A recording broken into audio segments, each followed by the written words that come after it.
இந்த கட்சியிலே சேர்ந்தால் எவ்வளவு கேலி பேசப்பட்டார்கள், இந்த கட்சியிலே சேர்ந்தால் ஏளனம் செய்யப்பட்டார்கள், ஏகடியம் பேசப்பட்டார்கள். ஆனால் அதையெல்லாம் தாண்டி இந்த கட்சியிலே உறுப்பினராக சேர்ந்தவர்கள் இந்த கட்சிக்கு எவ்வளவு தியாகம் எல்லாம் செய்தார்கள். இதையெல்லாம் நினைத்து கொண்டிருந்த உட்கார்ந்த எனக்கு பொறுக்கவில்லை. நான் எழுந்து பேச துவங்கிய போது ஒரு கேள்வி தான் கேட்டாங்க. என்ன சொன்னேன் என்றால், 16 லட்சம் உறுப்பினரைத்தான் புரட்சித் தலைவர் வைத்திருந்தார் என்று நீங்கள் சொல்வது நான் ஏற்றுக்கொள்கிறேன். 16 லட்சம் உறுப்பினரை வைத்துக்கொண்டு 77 ஆட்சிக்கு வருகிறார், 80 ஆட்சிக்கு வருகிறார், 84 ஆட்சிக்கு வருகிறார். ஒவ்வொரு திருமணத்திலும் எனக்கு வாழ்த்த வயதில்லை என்று அவர் சொல்லுகிறார். நான் கேட்கிறேன், அவங்க அப்பா அம்மாலாம் வந்திருக்காங்களா என்று கேட்டார். எங்கள் அப்பா அம்மா எழுந்து நின்றார்கள். இவருக்கு நீங்கள் பெண் பார்க்கின்றீர்களா, நான் பார்க்கட்டுமா என்று கேட்டார். உடனே எங்கள் அம்மாவும் அப்பாவும் கையை இப்படி நீங்கள் பாருங்கள் என்று கை காட்டினார்கள். உடனே அவர் சொன்னார், நான் என் மனைவி ஜானகி அனுப்பி அவருக்கு பெண் பார்க்க போகிறேன்.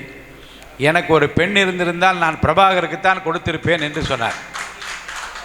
அது தமிழ்நாட்டில் அவர் பல்வேறு நிலைகளில் பல்வேறு அன்பை பொழிகிற வார்த்தைகளை இளைஞர்கள் மீது அவர்கள் சொன்னாலும் கூட, எனக்கு ஒரு மகள் இருந்திருந்தால் அவருக்குத்தான் கொடுத்திருப்பேன் என்று என்னை பற்றி சொன்னது இன்னமும் என் நெஞ்சத்தை விட்டு நீங்காது இருக்கிறது. ஏன்டா நிறுத்திட்டீங்க? நல்லா இருந்துச்சு பாட்டு.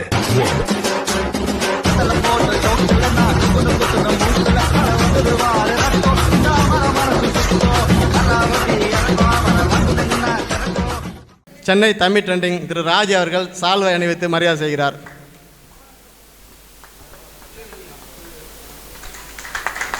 மற்றும் நினைவு பரிசு வழங்குகிறார்.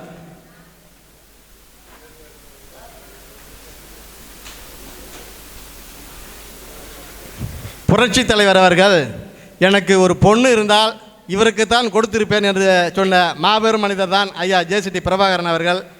அவர்களை இப்பொழுது சிற்றுரை ஆற்றுமாறு அன்போடு அழைக்கின்றோம்.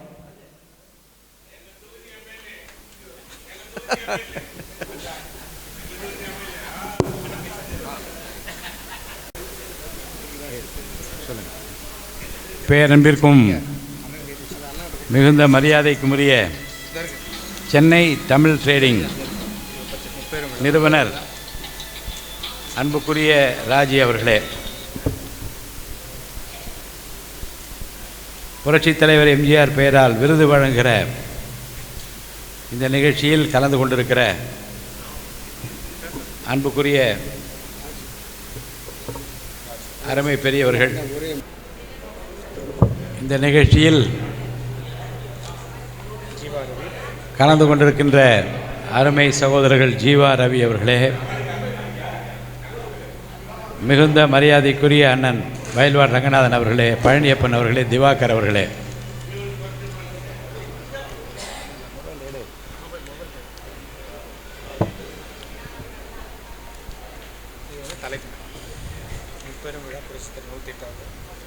புரட்சித் தலைவரின் 108வது மனிதநேய தினமாகவும் Chennai Tamil trending YouTube channel 2வது முறையாக நடத்துகிற விழாவாகவும் சென்னை கெத்து யூடியூப் சேனல் நடத்துகிற விழாவென்றும் சேர்த்து முப்பெரும் விழாவாக சகோதரர் சிடிடி ராஜன் அவர்கள் இதனை ஏற்பாடு செய்திருக்கிறார்கள். புரட்சித் தலைவர் எம்ஜிஆரது புகழ் மங்காமல் மறையாமல் நீடித்து நிலைப்பதற்கு பல்வேறு காரணங்கள் இருக்கிறது.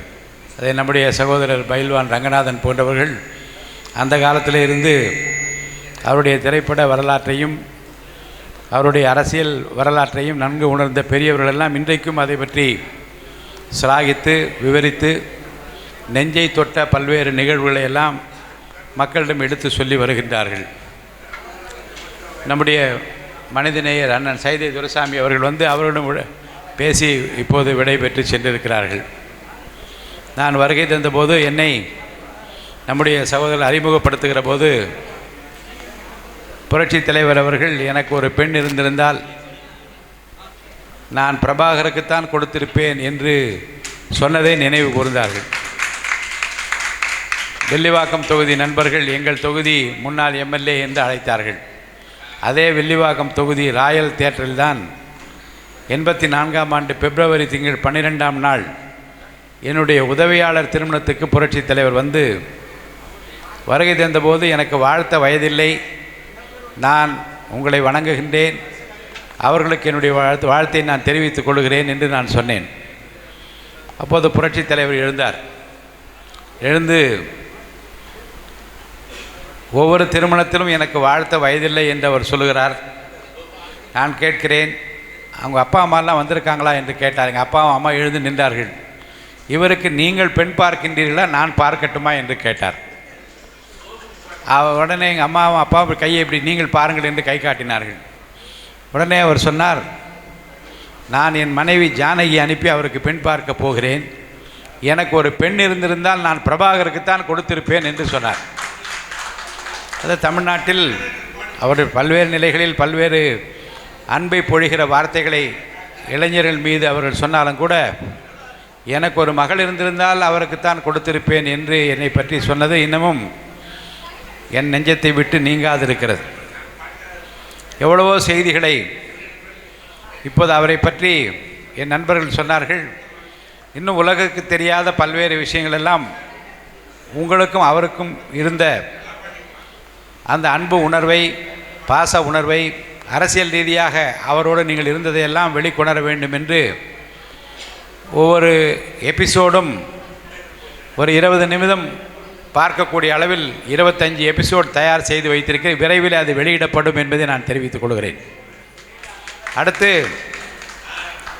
அவருக்கு ஏதாவது செய்ய வேண்டும் என்று தமிழ்நாடு முழுவதும், ஏன் இந்தியா முழுவதும், உலகம் முழுவதும் பல்வேறு புத்தகங்களெல்லாம் எழுதப்பட்டு எல்லா நிலைகளிலும் அவரை நன்கு அறிந்தவர்கள் அதை சொல்லாமல் இருக்கக்கூடாது என்கின்ற அந்த நன்றி உணர்வோடு புத்தகமாக, குறிப்புகளாக, யூடியூப் சேனல் மூலமாக அந்த அன்பை எல்லாம் வெளிக்காட்டி கொண்டிருக்கிறார். உலகத்தில் எந்த அரசியல் தலைவருக்கும் எந்த மனிதருக்கும் கிடைத்திராத ஒரு மாபெரும் வாய்ப்பாக புரட்சி தலைவருக்குத்தான் தொடர்ந்து அந்த புகழாரம் சூட்டப்பட்டு வருவதை நீங்கள் எல்லாம் நன்றாக அறிவீர்கள். புரட்சித் தலைவருடைய மாண்பிற்கு காரணம், அவர் சாதாரண மனிதராக பிறந்தார், மனிதராக வளர்ந்தார், ஒரு மகாத்மா என்று மக்களெல்லாம் ஏற்றுக்கொள்ள விதத்தில் தன்னுடைய வாழ்வு பாதையை நிறைவு செய்தார். அதுதான் ரொம்ப முக்கியமானது. புரட்சித் தலைவரை எங்கேயும் நான் விட்டு கொடுத்து பேசியதில்லை. புரட்சித் தலைவி அம்மா இருக்கிற போதும் புரட்சித் தலைவரை பற்றி ஆங்கொன்றும் இங்கொன்றுமாக அம்மாவுடைய அன்பை பெற வேண்டும் என்பதற்காக தலைவரையே நீங்கள் மிஞ்சி வீட்டில் என்றெல்லாம் சிலர் பேசுகிற போது கூட நான் மனதுக்குள்ளே சிரித்து கொள்வேன். பதவி வேண்டும் என்பதற்காக, பட்டம் வேண்டும் என்பதற்காக புரட்சித் தலைவரை குறைத்து மதிப்பிடுகின்றாள் என்று நான் வருத்தப்பட்டது உண்டு. அப்படித்தான் ஒரு முறை நம்முடைய மாண்புமிகு முன்னாள் முதலமைச்சர், அனைத்து இந்திய அண்ணா திராவிட முன்னேற்றக் கழகத்தின் பொதுச் செயலாளராக இருக்கின்ற திரு எடப்பாடி பழனிசாமி அண்ணன் அவர்கள் கூட்டியிருந்த கூட்டத்தில் ஒரு 4-5 அமைச்சர்கள் தொடர்ந்து பேசினார்கள். புரட்சித் தலைவர் எம்ஜிஆர் 14 லட்சம் உறுப்பினர் தான் வைத்திருந்தார். அந்த 14 லட்சம் உறுப்பினரை வைத்திருந்த இந்த கட்சியை 1.5 கோடி தொண்டர்களாக ஆக்கியவர் புரட்சித் தலைவி அம்மா என்று அவர் பாராட்டினார். எனக்கு கொஞ்சம் வருத்தமாக இருந்தது. 14 லட்சம் உறுப்பினராக இருந்த காலகட்டம் என்ன, இந்த கட்சியிலே சேர்ந்தால் எவ்வளவு கேலி பேசப்பட்டார்கள், இந்த கட்சியிலே சேர்ந்தால் ஏளனம் செய்யப்பட்டார்கள், ஏகடியம் பேசப்பட்டார்கள். ஆனால் அதையெல்லாம் தாண்டி இந்த கட்சியிலே உறுப்பினராக சேர்ந்தவர்கள் இந்த கட்சிக்கு எவ்வளவு தியாகம் எல்லாம் செய்தார்கள். இதையெல்லாம் நினைத்து கொண்டிருந்த உட்கார்ந்த எனக்கு பொறுக்கவில்லை. நான் எழுந்து பேச துவங்கிய போது ஒரு கேள்வி தான் கேட்டாங்க. என்ன சொன்னேன் என்றால், 16 லட்சம் உறுப்பினரைத்தான் புரட்சித் தலைவர் வைத்திருந்தார் என்று நீங்கள் சொல்வது நான் ஏற்றுக்கொள்கிறேன். 16 லட்சம் உறுப்பினரை வைத்துக்கொண்டு 77 ஆட்சிக்கு வருகிறார், 80 ஆட்சிக்கு வருகிறார், 84 ஆட்சிக்கு வருகிறார். ஆனால் அம்மா அவர்கள் 1.5 கோடி தொண்டர்களை சேர்த்தது உண்மைதான். ஆனால் 1.5 கோடி தொண்டர்களை சேர்த்தோம் என்று சொல்லுகிற இந்த கட்சியில், அம்மா ஆண்ட இந்த கட்சியில் தொடர்ந்து அம்மாவால் ஏன் ஆட்சிக்கு வர முடியவில்லை என்பதை பற்றி நீங்கள் சிந்திக்க வேண்டும் என்று சொன்னேன். அப்போ எங்கோ ஒரு இடத்தில் ஏதோ ஒன்று சரியில்லாமல் இருக்கிறது. அதை நாம் சரிபார்த்து கண்டுபிடித்த பிறகுதான் தொடர்ந்து அம்மா ஆட்சிக்கு வர முடிந்தது என்பதை நீங்கள் உணர வேண்டும் என்று நான் இதை நான் சொல்லுவதற்கு காரணம், புரட்சித் தலைவரை பற்றி யாரும் குறைத்து மதிப்பிட்டாலோ குறைத்து பேசினா நெஞ்சம் பொறுக்குவதில்லை. காரணம் என்ன, அவரோடு நாம் பழகியவர்கள், அவரை பார்த்தவர்கள், அவரிடமிருந்து தெரிந்து கொண்டவர்கள். எம்ஜிஆர் எனக்கு வாத்தியார் என்று உரிமையோடு சொல்லக்கூடியவர் நாமெல்லாம். அதனால்தான் அறுவை சகோதரர் ராஜ் அவர்கள் அழைத்தவுடனே நான் வருவதாக ஒப்புக்கொண்டேன். இன்னும் நிறைய செய்திகள். இங்கே வந்தபோது இந்த ஃபோட்டோகிராஃபர்லாம் மாஞ்சி ஃபோட்டோ எடுத்து கொண்டிருந்தார்கள். 87ஆம் ஆண்டு அவர் மறைவதற்கு முன்னாலே அதிகாலை 6-7:30 மணிக்கு ஒரு திருமணம் பூந்தமல்லியிலே நடக்கிறது. அந்த திருமணத்துக்கு புரட்சித் தலைவர் அழைக்கின்றார்கள். உடல்நலம் குன்றி இருந்த நேரத்திலும் ஒரு இயக்க தொண்டனது திருமணம் என்ற காரணத்தினால் அதிகாலையிலே வருவதாக வாக்களித்து வந்து விட்டார்கள். அந்த ஃபோட்டோகிராஃபர் கட்சிக்காரர் அத்தனை பேர் என்ன பண்ணுறாருன்றால், அண்ணன் எனக்கு ஒரு ஃபோட்டோ என்றால் பக்கத்து நிற்க வைத்து எடுத்துக்கொண்டே இருந்தார். திடீரென்று அந்த சேர் மீது நின்ற அந்த ஃபோட்டோகிராஃபரை பார்த்து இப்படி கையை காட்டினார். எங்களுக்கெல்லாம் பதறி போய்விட்டது. என்ன என்று பார்த்தால், அந்த காலத்தில் உங்களுக்கெல்லாம் தெரியும், ஒரு கேமராவில் ஃபில்ம் போட்டால் 33 ரோல் தான் ஓடும். ஆனால் இவர் தொடர்ந்து எடுத்துக்கொண்டே இருப்பதை பார்த்தவர் அழுகி அழைத்தார். என்ன ஏமாத்திரியா என்று கேட்டார்.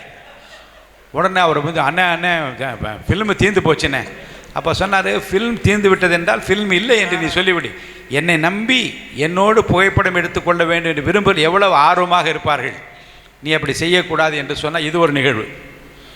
82ஆம் ஆண்டு ஒரு நிகழ்ச்சிக்கு அம்பத்தூர் நகரத்திற்கு கூட்டு குடிநீர் திட்டம் துவக்குவதற்காக அழைத்து கொண்டு சென்றபோது படி ஏறுகிறார். முன்னாலே ஏறுகிறார், பின்னால் நான் ஏறுகிறேன். மேலே இருந்து ஃபோட்டோகிராஃபர் எடுத்தார். அந்த ஃப்ளாஷ் வந்து முகத்தில் பட்டது. ஏறின உடனே அவரை கூப்பிட்டு சொன்னார், படிக்கட்டு ஏறும்போது ஃபோட்டோ எடுக்காத யாரையும், ஏனென்றால் அது உடனடியாக அது கண்கள் படிக்கட்டு ஏறுகிற போது அது ஒரு தடையாக இருந்துவிடும், அப்படி எடுக்கக்கூடாது என்று நின்று நிதானமாக அவர் சொல்லிவிட்டு போனார். இந்த ஃபோட்டோகிராஃபர் அது எடுக்கும் போது எனது நினைவு. இப்படி பல்வேறு நிகழ்ச்சிகளிலே பல்வேறு காலகட்டங்களிலே எப்படிப்பட்ட அணுகுமுறையை வைத்திருந்தார் என்பதையெல்லாம் ஒரு பொக்கிஷமாக சேர்த்து வைத்து நான் அந்த யூடியூப்பில் வெளியிட இருக்கின்றேன். அந்த பொக்கிஷத்தை நீங்கள் அனைவரும் பார்க்க வேண்டும். ஏனென்றால் அவரிடமிருந்து கற்றுக்கொண்ட பாடங்கள், கற்க வேண்டிய பாடங்கள், மற்றவர்களுக்கு கற்பிக்க வேண்டிய பாடங்கள் நிறைய இருக்கிறது. எனக்கு ஒரு வேதனை, காரில் வருகிற போது வருத்தத்தோடு தான் வந்தேன். இந்த கட்சியை பிரிந்து கிடப்பது எனக்கு பிடிக்கவில்லை. எல்லாரையும் ஒற்றுமைப்படுத்த வேண்டும் என்று ஒருங்கிணைப்பு குழு என்று நாங்கள் ஒன்று ஆரம்பித்து 3-4 பேர்கள் சேர்ந்து எல்லாரையும் அரவணைத்து அவர் கருத்துக்களை எல்லாம் கேட்டு ஒன்றாக சேர்க்க வேண்டும் என்று நாங்கள் முயற்சித்தோம். அந்த முயற்சி இன்னும் சரியான பலனை அளிக்கவில்லை என்ற வருத்தம் எனக்கு இருக்கிறது. ஏனென்று சென்றால், ஒன்றுபட்டால் உண்டு வாழ்வே, நம்மில் ஒற்றுமை நீங்கள் அனைவருக்கும் தாழ்வே என்பதை இன்னும் நாம் உணராமல் இருக்கின்றோமே என்கின்ற வருத்தம் எனக்கு இருக்கிறது. தீங்கு செய்தவர்களையும் அரவணைத்து தீமை செய்தவர்களையும் ஒன்று சேர்த்து அழகு பார்த்தவர் புரட்சித் தலைவர் எம்ஜிஆர், புரட்சித் தலைவர் அம்மா. அந்த வழியிலே வந்தவர்கள் ஒற்றுமையாக இருக்க வேண்டும். ஒற்றுமைதான் நமது பலம் என்பதை நான் இங்கே சொல்லி அதற்குரிய காலத்தை இறைவன் நமக்கு காட்ட வேண்டும் என்று இறைவனை வேண்டி புரட்சித் தலைவர் எம்ஜிஆர் புகழ் ஓங்குக என்று சொல்லி இந்த வாய்ப்பிற்கு வணங்கி விடைபெற்றுக் கொள்கிறேன். நன்றி, வணக்கம்.